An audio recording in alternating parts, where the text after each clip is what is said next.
So this is kind of what's going on right now. It's Sunday and a few hundred yards away from the shelter, and nowhere to go. Everything's closed pretty much, but live bears are all closed. The buses don't run on Sunday, and just waiting for the shelter to open up at 5. Then see if they have the lottery drafting again for another night. Makes me really nervous. In fact, I think that's the first time ever that I could recall someone showing up with a crack pipe, smoking what looked like to be crack, or he had a crack pipe. He looked really bugged out, like he was really strung out on drugs.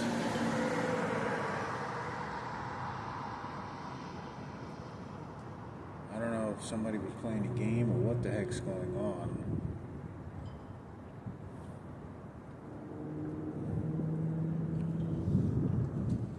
It makes me kind of nervous because there's a few cars that drove by, and there was like these bikers I talked about over at the hospital, and they were using some sort of electronic device, and I got up and left.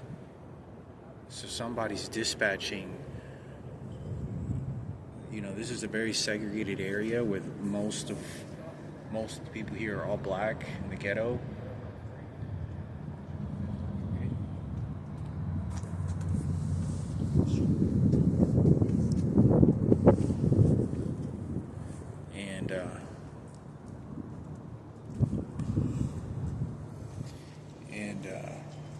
It's the first time I've ever seen anything,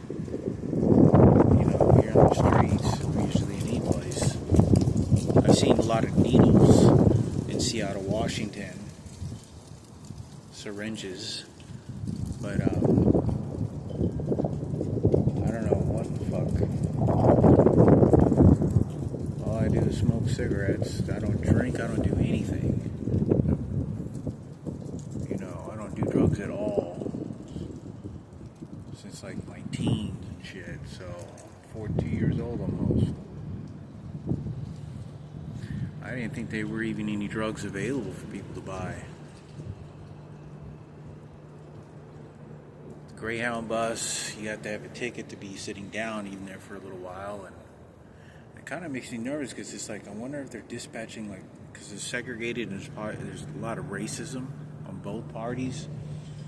So when you see stuff like that, I don't know. It's like because I went to the Greyhound bus to sit down for a little after I made the other video. I don't know if you were following me and catching up on these videos. And they sent some guy to go to sort of like spy on me. And I'm not trying to be paranoid. This is not what this is about. But like team members to come at me. I mean, they're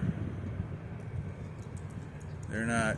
This all has to do with everything that happened to my brother and my mother, and they're vengeful to protect and defend and honor Miguel, who lived a few houses down from us, that raped my brother. And I don't know. I didn't have any idea that people could buy drugs.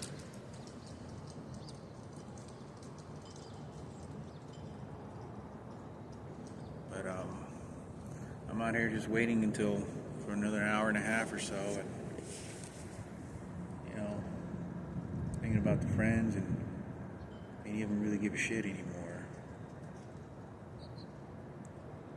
How is it even possible that these people are using electronic devices? And you could tell there's a lot of black cops here, which you're more likely to get more lenient, of some sort of understanding, but I can't stand drugs. Ugh. I can't even stand to look at, it bothers me. But, I don't know, there's a couple guys following me.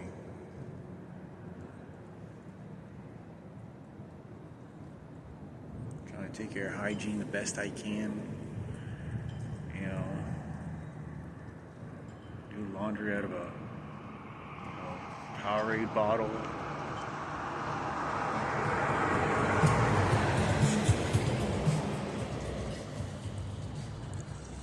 yesterday, so about 2 days ago or 3 days ago, I was sleeping.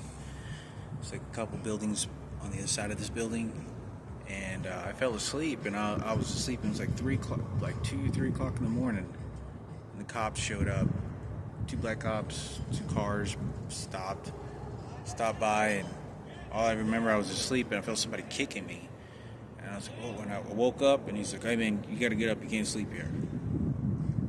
I got up real quick and left the area.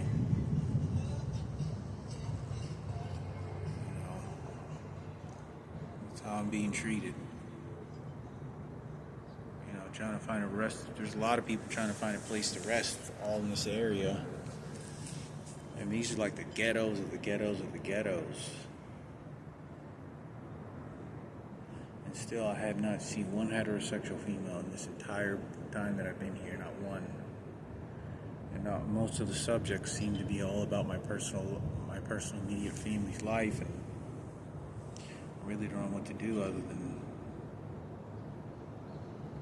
stay away from it as much as I can from people that are just antagonizing the situation. They're in control over my immediate family's estate and value money and what, because they know that I'm the only one that was defending and had the storytelling of what my family was going through and what they went. It's like teams of just hatred.